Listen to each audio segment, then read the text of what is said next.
मैं शिव, आप देख रहे हैं लाइव यूपी न्यूज 24। आज हम एक ऐसे शख्सियत से बातचीत करने जा रहे हैं जो यूं तो एक सामाजिक संगठन चलाते हैं, लेकिन किसी भी राजनीतिक दल से उनके अच्छे संबंध रहे। देश के बड़े राजनेताओं के साथ उन्होंने सलाहकार के रूप में काम किया है। और यही नहीं, आपको बता दें कि आप लगातार सामाजिक और राजनीतिक गतिविधियों में बने रहे हैं। आप वर्तमान समय में अखिल भारतीय क्षत्रिय महासभा के राष्ट्रीय महासचिव हैं, यानी कि राष्ट्रीय महामंत्री हैं श्रीमान राघवेंद्र सिंह राजू जी। आज हम उन्हीं से बातचीत करेंगे, उनके राजनीतिक सफर से लेकर के सामाजिक सफर और छात्र जीवन की भी उनसे चर्चा करेंगे। आइए बातचीत करते हैं राघवेंद्र सिंह राजू जी से। राघवेंद्र जी, ये बताइए कि आखिर आपने समाजवादी पार्टी के बड़े नेता स्वर्गीय अमर सिंह जी के साथ भी काम किया है, काफी दिनों तक काम किया। आपके अखिल भारतीय क्षत्रिय महासभा के वो राष्ट्रीय अध्यक्ष की हैसियत से उन्होंने आपके साथ काम किया।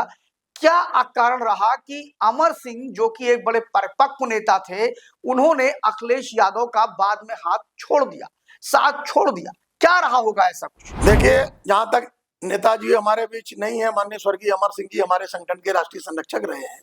हालांकि मैं तो भैरव सिंह शेखावत जी, प्रतिभाताई पाटिल जी जो कांग्रेस के नेता हैं, दिग्विजय सिंह जी, और देश में तमाम माननीय चंद्रशेखर जी की भी यात्रा में सुधींद्र भदौरिया जी के साथ तमाम समय समय पर तमाम राजनेताओं का स्नेह मिला। माननीय बीपी सिंह जी जब थे तो वो हमारे एक मैनपुरी में जवाहरलाल नेहरू स्मारक इंटर कॉलेज है, तो वहाँ सुबख्श सिंह जी राठौर स्वर्गीय, वो कई जगह जिला पंचायत स्वतंत्रता संग्राम सेनानी थे।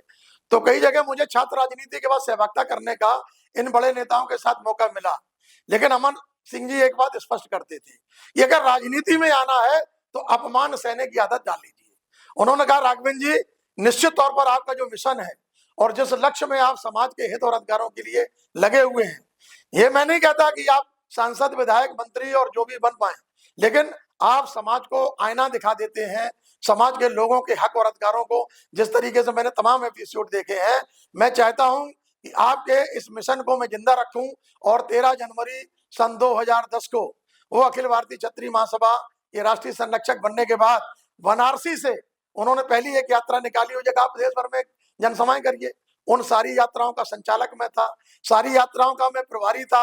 आपने देखा हो 28 मार्च 2010 को उन्होंने जो रामलीला मैदान में दिल्ली में महारैली हुई, क्षत्रिय महाकुंभ, और जिस तरीके से छठीगरा मथुरा में 19 फरवरी सन 2010 को हुई, तो ये बड़े बड़े जो देश भर में अमर सिंह जी ने रैली, एक समाज के, एक वर्ग की इतनी बड़ी बड़ी रैलियां हुई। उनका ये मानना था कि भाई अखिलेश जी के परिवार में, अखिलेश जी को जिस तरीके से नेताजी नहीं चाहते थे, उच्च शिक्षा दिलाने में कुछ दिक्कतें थी, भाई अकेला बेटा है, उसको सैन्य स्कूल में ले जाने का काम हो, और पारिवारिक बातों में तो कांग्रेस में और नेताजी से मेरी एक हवाई जहाज में मुलाकात हुई थी। तो नेताजी जब हवाई जहाज में मुलाकात हुई तो मैं भी यहाँ अपमानित था। जब मैं रहता था खान मार्केट के ऊपर, तो एआईसीसी का मेंबर था, लेकिन बावजूद मैं जानता था कि जिस मिशन को लेकर के मैं चल रहा हूँ, समाजवाद की मिशन को लेकर के, जिस विचारधारा को, वो हो सकता है कांग्रेस में वो मिशन हमारा पूरा ना हो पाता।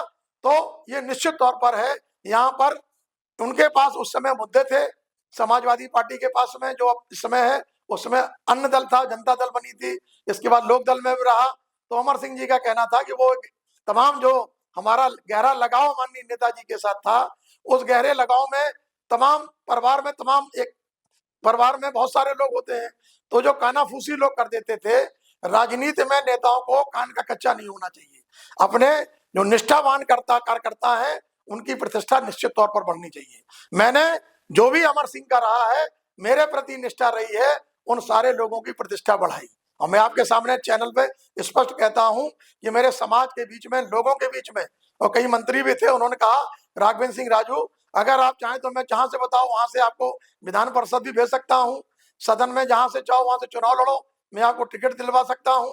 लेकिन मैंने स्पष्ट उस समय भी किया था, और आज भी आपके चैनल के माध्यम से ये स्पष्ट करता हूं कि मैंने उस समय भी कहा था कि हर व्यक्ति अगर चुनाव लड़ेगा, नेताजी आप चुनाव लड़िए, आप भी तो सबको लड़ा रहे हैं, लेकिन उनके दिमाग में एक बात जरूर थी कि जिस समाजवादी पार्टी को उन्होंने इस पे पहुंचाया और उस पैगाम पर पहुंचाने के बाद, लेकिन मैंने उनसे जरूर ये कहा कि नेताजी आपका मान सम्मान, स्वाभिमान, सौर शक्ति, इसमें सब स्पष्ट रहेगा, क्योंकि अखिलेश जी भी पढ़े लिखे इंजीनियर व्यक्तित्व हैं, और अगर कहीं गलत फहमियां हैं तो आपस में बैठ करके, आपका मतभेद नहीं है, मनभेद है।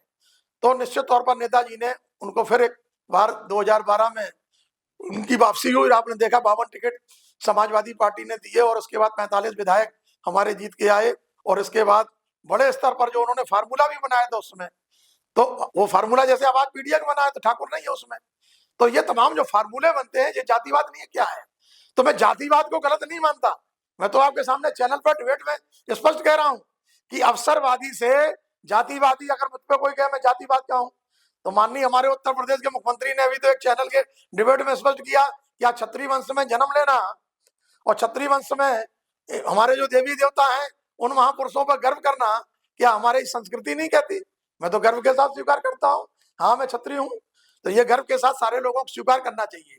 लेकिन ये निश्चित तौर पर है कि अमर सिंह जी ने एक समाज के बीच जो संदेश दिया था कि ये जो कौम है इसने सब कुछ पराक्रम से हासिल किया, परिक्रमा नहीं की।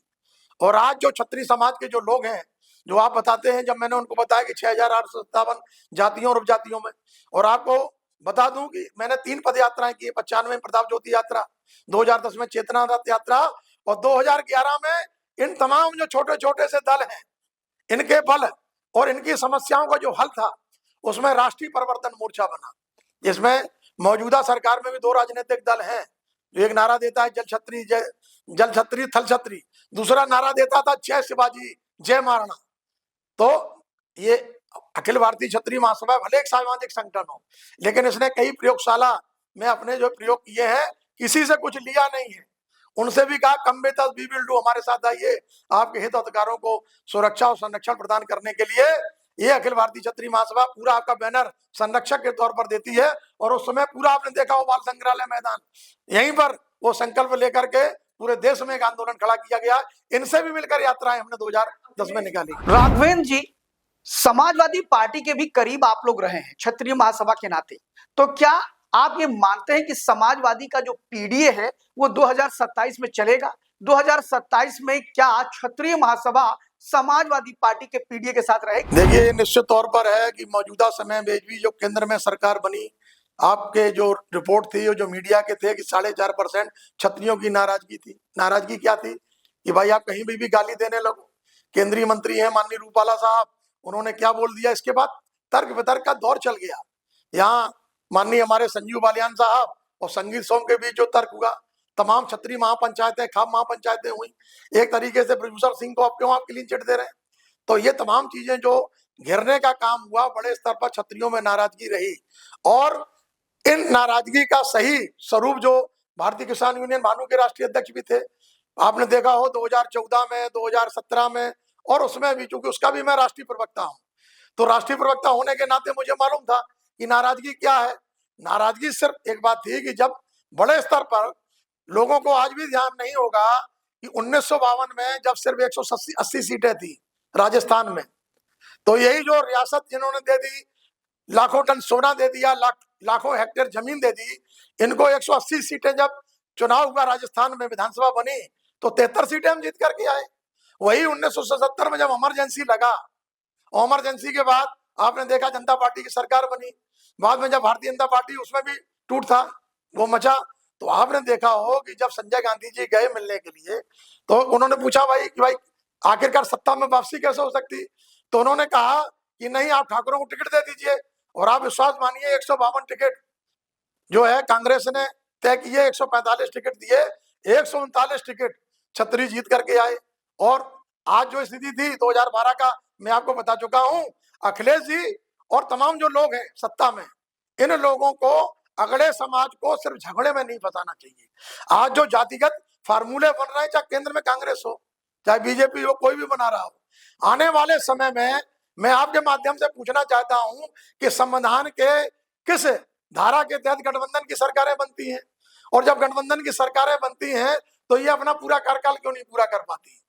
इनमें तमाम चीजें, ये आम जनमानस में बहस की बातें हैं, लेकिन ये निश्चित तौर पर है भारत की संस्कृति, भारत के संस्कार और हमारे महापुरुषों पर, हमारी संस्कृति पर, हमारे देवी देवताओं पर, हमारे इतिहास पर, और हमारे साथ अगर अन्याय होगा, निश्चित तौर पर उन तमाम राजनीतिक दलों को मैं हमेशा वर्ग पर सजग करता रहा कि अगर हमको छेड़ोगे तो हम छोड़ेंगे नहीं। राघवेंद्र सिंह जी, आपसे एक बहुत महत्वपूर्ण प्रश्न है। राजनीतिक क्षेत्र में अगर आप बात करें तो आम आदमी पार्टी, जिसमें अन्ना हजारे के मूवमेंट में भी राघवेंद्र सिंह राजू दिखाई पड़े थे, आपके क्षत्रिय महासभा के राष्ट्रीय अध्यक्ष हरवंश सिंह जी भी वहां दिखाई पड़े। और ऐसे में उसी अन्ना आंदोलन से निकली हुई पार्टी आम आदमी पार्टी के नेता है संजय सिंह, जो सुल्तानपुर उत्तर प्रदेश से बिलोंग करते हैं। इस समय राज्यसभा के सदस्य हैं। औरंगजेब के मुद्दे पर वो बाकायदा क्षत्रिय समाज के लोगों को घेरते हैं। वो कहते हैं कि पृथ्वीराज चौहान जो था, उसका जो भेदी था या उसके साथ जिसने गद्दारी किया था, वह भी एक क्षत्रिय था, जयचंद। फिर वो बात करते हैं कि राणा सांगा की बात करते हैं कि वो महाराणा प्रताप की, तो वहां भी वो उसमें जो भेदी होता है वो क्षत्रिय का नाम लेते हैं। ठीक इसी प्रकार उन्होंने ये भी कहा कि जब अकबर ने हमला किया था जयपुर में, तो उन्होंने कहा कि उस समय भी मान सिंह नाम का एक गद्दार था, वह भी क्षत्रिय था। तो ये जो संजय सिंह ने क्षत्रियों पर ये आरोप लगाए हैं, इस पर आप क्या कहना चाहेंगे? फिलहाल औरंगजेब के मुद्दे पर वो कहीं ना कहीं मुसलमानों के साथ खड़े दिखाई पड़ते हैं, जबकि अपने सजातीय क्षत्रिय वीरों के साथ वो नजर नहीं आते। देखिए, जहां तक उनकी बात है, आपने देखा हो अन्ना हजारे का जो आंदोलन था, स्वामी अग्निवेश जी हमको लेकर के गए और मैं दिल्ली के उसमें रहा हूं। मैंने आपको फोटो, आप चाहेंगे तो मैं भेज दूंगा अन्ना हजारे जी के साथ में। तो कहने का तात्पर्य है कि अन्ना हजारे आंदोलन के बाद आज जो हश्र है और आम आदमी पार्टी का जो मौजूदा हश्र है, उसमें जो क्षत्रियों की उपेक्षा हुई है, चाहे पंजाब में हो चाहे दिल्ली में हो, दिल्ली भी पृथ्वीराज चौहान की थी, उसकी परिकल्पना संजय जी समझ लें कि सबसे पहले कहा जाता है जनपथ, इसके बाद राजपथ, इसके बाद विजय पथ। तो जो परिकल्पना पृथ्वीराज चौहान ने बनाई थी और जो हमारी संस्कृति और संस्कार है, लेकिन मैं उनके लिए ही नहीं, देश में कोई भी राजनीतिक अगर वो अपने समाज और अपने समाज के साथ साथ अपने परिवार और परिवार के साथ साथ अपने महापुरुषों, अपने देवी देवताओं पर कोई टिप्पणी करता है, तो मैं समझता हूं निश्चित तौर पर उनका डीएनए होना चाहिए कि कम से कम भैया ठीक क्या आखिरकार कमी है समाज में। इस समाज में हम क्या इस स्थिति में आ जाएं कि अपनी कुर्सी बचाने के लिए या कुर्सी पाने के लिए हम अपने चोले का रंग बदल लें? ये कभी नहीं हो सकता। राघवेंद्र सिंह राजू कुर्सी पाने और चोला के रंग बदलने वाले तमाम ऐसे लोगों के बीच गुजरा है, लेकिन आज भी क्षत्रिय महासभा से मेरी एक पहचान है। क्षत्रिय महासभा हमारी शान है, यही हमारी जान है। और मैं चाहता हूं कि मेरे शरीर में जब तक एक भी बूंद रक्त है, तब तक क्षत्रियों के हितधिकारों के लिए लड़ना हमारा जब तक वक्त है, तो मैं उसके लिए लड़ूंगा। और मैं अंतिम अपने कार्यकर्ताओं से भी कहना चाहता हूं कि जब मुझे अपनी, चूंकि हर जो व्यक्ति आया है, जो इस धरा पे आया है, जिसको इस धरा पे है, इस धरा का इस धरा पे रह जाएगा। तो इसलिए हमको जाना है, सबको मालूम है कि मरने के बाद भी लोग याद रखें। तो मैं भी अगर मरूं तो कम से कम क्षत्रिय महासभा का झंडा और डंडा लेकर के हमारे कार्यकर्ता मेरे साथ चल रहे हों। तो यही तमाम चीजें इस समाज ने, तमाम जो चीजें देखी, इतिहास इसका जो गौरवशाली रहा है, ये भविष्य में भी गौरवशाली बना रहे। उन तमाम जो हमारा शैक्षिक प्रतिशत सबसे आई है 96.5% शैक्षिक दर है।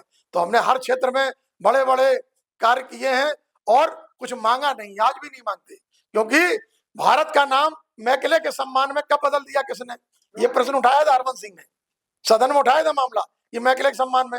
लेकिन चाहे आनंद पाल का मामला हो, चाहे स्वाति सिंह का मामला हो, देश में कोई भी अन्याय हुआ हो, चाहे दयाशंकर सिंह जी मौजूदा प्रदेश के मंत्री हैं, उनका मामला रहा हो, राजा भैया का भी जब उत्पीड़न हुआ, पूरे देश में पोस्टर पढ़ लीजिएगा, अखिल भारतीय क्षत्रिय महासभा ने ही नारा लगाया था कि जेल का फाटक टूटेगा, राजा भैया छूटेगा। राघवेंद्र जी, 2027 में भारतीय जनता पार्टी अगर क्षत्रियों को सम्मानजनक सीटें नहीं देती है और योगी आदित्यनाथ के नेतृत्व में ही चुनाव लड़ती है, तो क्षत्रिय महासभा का स्टैंड क्या होगा? क्षत्रिय महासभा क्या योगी आदित्यनाथ क्षत्रिय इसलिए उनके साथ जाएगी या फिर मुखर विरोध करेगी? लेकिन ये निश्चित तौर पर है जो आज माहौल मीडिया बनाए हुए है।